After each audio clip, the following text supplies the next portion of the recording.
Friends,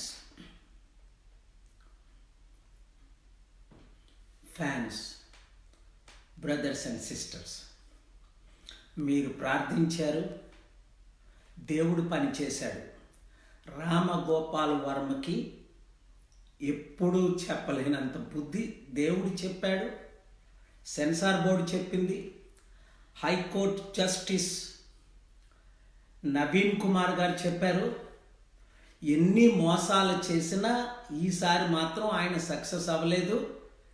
నేను మీకు చెప్పిన ప్రకారమే, అనేక ఛానల్లో ఇంటర్వ్యూలు ఇచ్చిన ప్రకారమే ఆయన నా సీన్లు ఉంటుండగా, నా వీడియోలు ఉంటుండగా మూవీ రిలీజ్ చేయలేడు అని ఛాలెంజ్ చేసాం, ప్రార్థన చేసాం.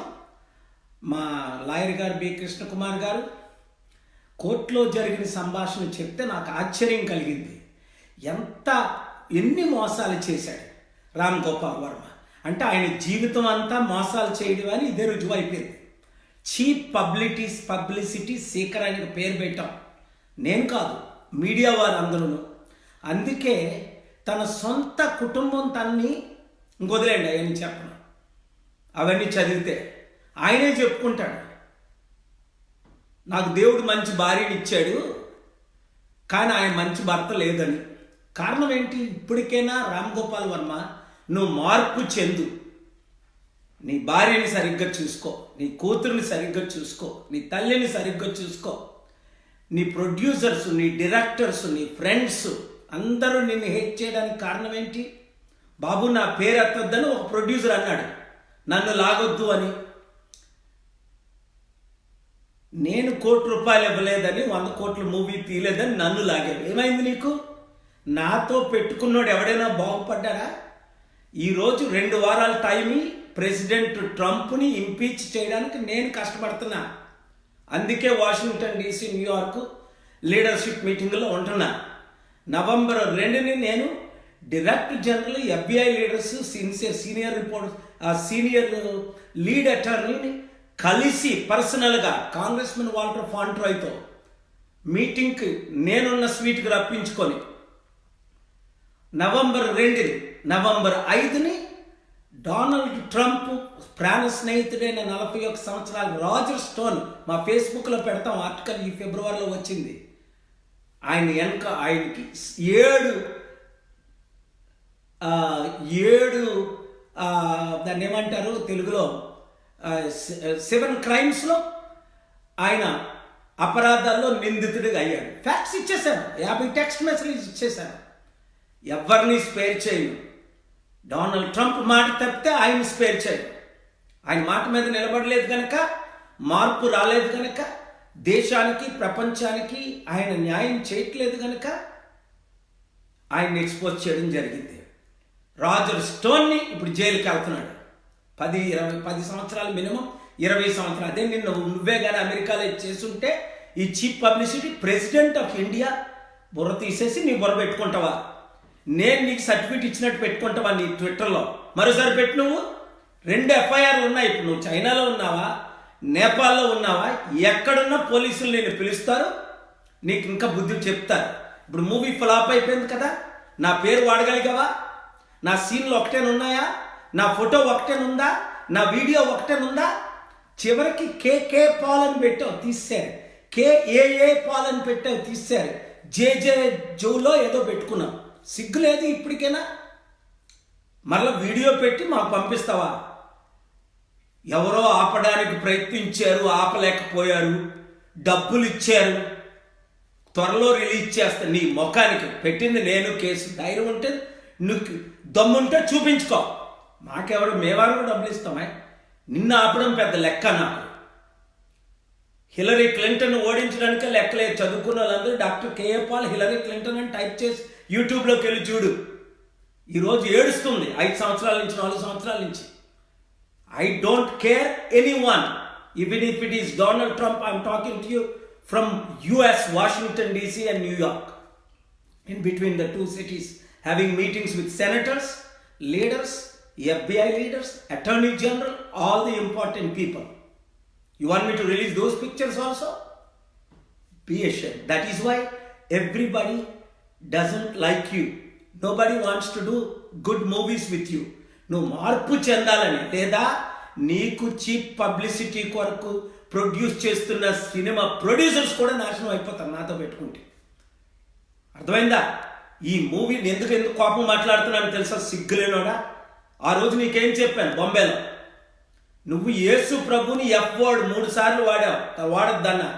మూవీ క్యాన్సిల్ చేసింది నీతో తీయకుండా. అందుకే లోపల బాధ ఉన్నా కోపంగా మాట్లాడుతున్నాను. నువ్వు ఇచ్చిన నా గౌరవం, నువ్వు కాళ్ళ మీద పడ్డం, నన్ను ప్రశంస చేయడం అన్నీ బాగున్నాయి. కానీ యేసు ప్రభువుని ఎఫ్ జీసస్ అన్నావు. ఇప్పుడు ఈ మూవీలో కూడా యేసు ప్రభుని కామెడీ చేస్తావా? అందుకే నిన్న థియేటర్లో ఖాళీ. నన్ను వాడుకోగలిగావా? నా పేరు వాడుకోగలిగావా? ప్రణబ్ ముఖర్జీ పిక్చర్ వాడగలిగావా? ఎందుకు తీసేసావు నీ ట్విట్టర్లో నుంచి? ఇంత చీప్ పబ్లిసిటీ కొరకు. అందుకే చుట్టూ ఉన్నవారు అందరూ కేర్ ఆఫ్ అడ్రస్ కాంట్రవర్సీ అని పేరు మిగిలిపోయింది నీకు. ఇప్పటికైనా మార్పు చెందు, సారీ చెప్పు, దేవుళ్ళని తిట్టొద్దు.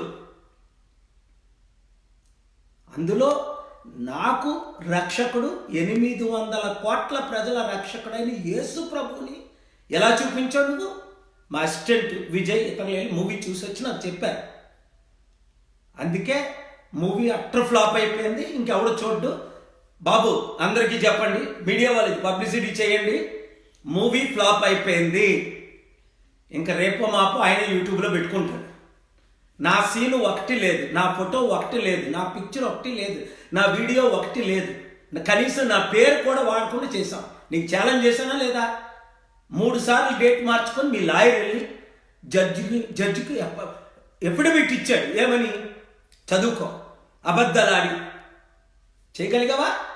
ఎన్ని అబద్ధాలు ఆడినా నీకు సరైనడు అక్కడ ఇంతవరకు నిన్ను అడ్డుకాక ఇంతవరకు నీ పిచ్చి పిచ్చి మూవీలన్నీ రిలీజ్ అయ్యాయి. ఇక మీదట రిలీజ్ అవ్వవు చీప్ పబ్లిసిటీ మూవీలు తీసుకో. ఇంక నీ బ్రతుకు. లేదా మార్పు చెందు, దేవుడు నిన్ను క్షమిస్తాడు, నేను నిన్ను క్షమిస్తాను, ప్రజలు నిన్ను క్షమిస్తారు. నీ టాలెంట్ మంచి కొరకు వాడు. లేదా దేవుని శాపానికి, నా శాపానికి నువ్వు, నీతో ఉన్న అనుచరులు, నీతో ఉన్న ఇన్వెస్టర్స్ ఫేస్ అవుతారు. ప్రజలారా ఒకటే గుర్తించుకోండి, ఇలాంటి పనికి మాలిన మూవీలు మీరు చూడకండి. రేపు అనగా ఫ్రీగా చూస్తారు. మీరే అంటారు ఫ్లాప్ అయిపోయిందని. నాకు చెప్పిన మా 2-3 నాకు చూసి మూవీ చూసి చెప్పిన తర్వాత నేను చెప్తున్నాను. ఆయన వీడియో చూసి ఎవడోడో లంచాలు ఇచ్చాడట ప్రొడ్యూసర్, ఎవరు ఆ సెన్సార్ బోర్డు వీళ్ళకి సిగ్గు ఉంటే అలాంటి అబద్ధాలు మానేశారు. ప్రెసిడెంట్ ఆఫ్ ఇండియాని ఇన్సల్ట్ చేస్తావా? గవర్నమెంట్ని ఇన్సల్ట్ చేస్తావా? బుద్ధి లేనోడు ఎవడో మళ్ళీ కేసీఆర్ సినిమా తీస్తాడట. కేసీఆర్ గారికి బుద్ధి ఉంటే నీతో సినిమా తీస్తారా? జగన్మోహన్ రెడ్డి గారికి మళ్ళీ నీ దగ్గర రాణిస్తాడు ఆయన? ఇంత ఫ్లాప్ అయిన తర్వాత ఒకవేళ ఆయన స్పాన్సర్ చేసి ఉంటే రాణిస్తాడా? 100 మంది పెద్ద పెద్ద డైరెక్టర్లు, ప్రొడ్యూసర్స్ ఉన్నారు. నువ్వు జగన్ మీద ఇలాంటి మూవీలు తీయగలవా? ఆయన కేసుల మీద తీయగలవా? దమ్ముందా నీకు? ఆంధ్రాలో లేకుండా చేసేస్తాడు ఆయన నిన్ను. అర్థమైందా? ఆపు. నా సలహా తీసుకో, మార్పు చెందు, దేవుడు నిన్ను దీవిస్తాడు. యేసు ప్రభువుని ఎప్పుడు టచ్ చేయొద్దు. మరలా ఆయన మానవుల కొరకు ప్రాణం పెట్టాడు, రక్తం కార్చాడు, శిలువలో మరణించాడు. ప్రజలందరి కొరకు, హిందువులేంటి, ముస్లింలేంటి, క్రిస్టియన్స్ ఏంటి, బుద్ధిస్టులు ఏంటి, అందరూ ఆయన నమ్ముకోమని ఆయన శిలువలో ప్రజల కొరకు ప్రాణం పెట్టాడు. That is Jesus Christ. You are blasting Jesus, you are blaming, you are accusing Jesus, you are making fun of Jesus. Be careful man. ఇంకా నేను కోప్పడ్డానంటే మొక్కలు అయిపోతా. నేను శపించానంటే, నేను ప్రార్థించానంటే నేను అంతవరకు ఇంక రీచ్ అవ్వలేదు. ఇది నీకు final warning. Be careful. I hope you change, repent of your sin and come to Jesus. నువ్వు యేసు ప్రభుని తిట్టు మాకు చేసావు కనుక నేను ఇంత కోపంగా మాట్లాడుతున్నా. దేవుడు నిన్ను దీవించాలని సౌలు పాలుగా మారాడు. నువ్వు మారు. అద్భుతమైన మూవీ. నేను చెప్పాను కదా స్టీవెన్ స్పీల్బర్గ్ లాంటి వాళ్ళు నీకు పరిచయం చేస్తానని. నేనేమో ఇక్కడ పెద్ద పెద్ద నాయకులతో బిజీగా ఉంటే నువ్వేమో నన్ను అనవసరంగా నా టైంని డిస్టర్బ్ చేస్తావా? ఇండియన్ ప్రెసిడెంట్ ప్రణబ్ ముఖర్జీని మాక్ చేస్తావా? మార్ఫింగ్ చేస్తావా? ఛీ, మార్పు చెంద. All fans, god bless you. Thank you very much. All media friends, god bless you. 3 o'clock అనుకుంటాను మీడియా వారు కొంతమంది ఇంటర్వ్యూలు కాల్ చేస్తున్నారు. విజయ్ చెప్పాను 3 o'clock అనుకుంటాను మన ప్రెస్ మీట్, లేదా 12 o'clock మీకు ఇన్ఫార్మ్ చేస్తాను.